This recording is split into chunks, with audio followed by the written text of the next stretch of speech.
Кај сте ме луѓе, како сте, дали сте ми добри, дојдовте уште едно видео на мојот YouTube канал и денеска погодете што? Значи денеска ќе правиме ревју и еден мал unboxing на Sony 5-чето, браќа. Значи денеска ќе правиме ревју на Sony 5-ката и на најдобриот джойстик, верувам, направен до сега, тоа е DualSense джойстикот од Sony 5, али ајде да не должиме многу, да се пребациме на видеото.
И еве на луѓе, после 3 или 4 месеци од кога го снимав unboxingот на Sony 5-чето, сега мислам дека можам да ви кажам искрено мислење за тоа дали вреди да се купи Sony 5-ката, да ви кажам неколку предности и неколку недостатоци околу него.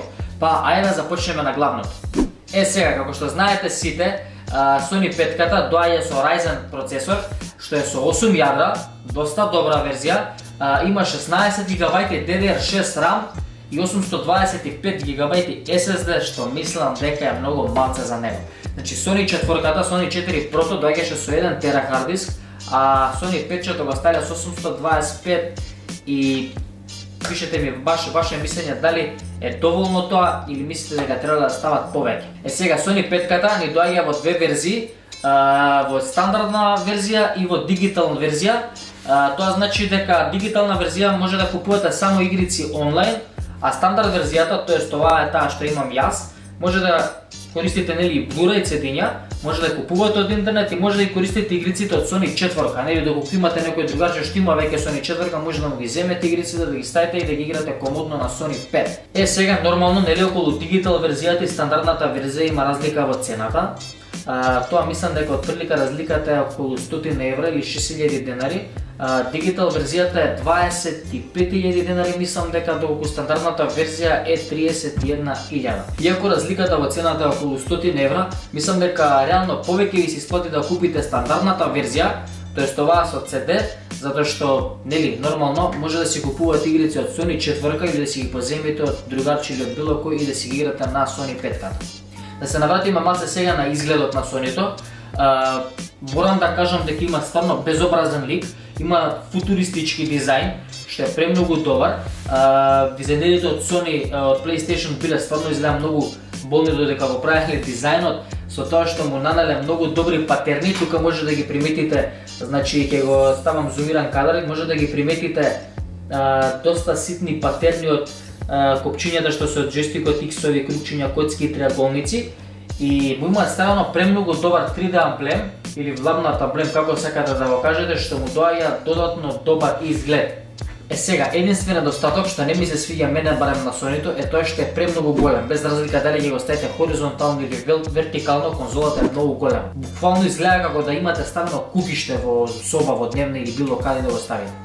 Да преминеме на другите детали, а тоа се што све има на него.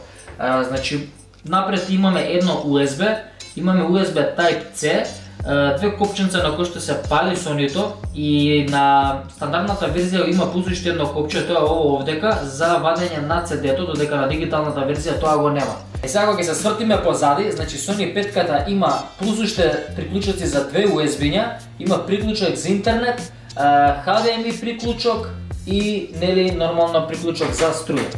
Околу Sony 5-ката мислам дека тие се тие детали што треба да ги знаете, а сега може слободно да се префрлиме значи на контролерот од PlayStation 5, тоест DualSense джойстикот. Значи луѓе, джойстикот е лудница.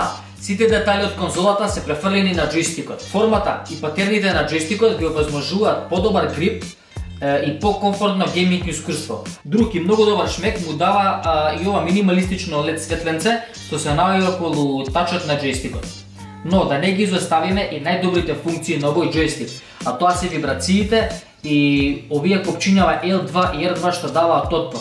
Сега за вибрациите, пример кога играте некоја игрица, не знам, со некој пример трчате и падне на десна страна човекот, вибрира само овој дел на джойстикот. Кога ќе падне човекот на лева страна, ќе вибрира само левата страна на джойстикот. Што е премногу добро.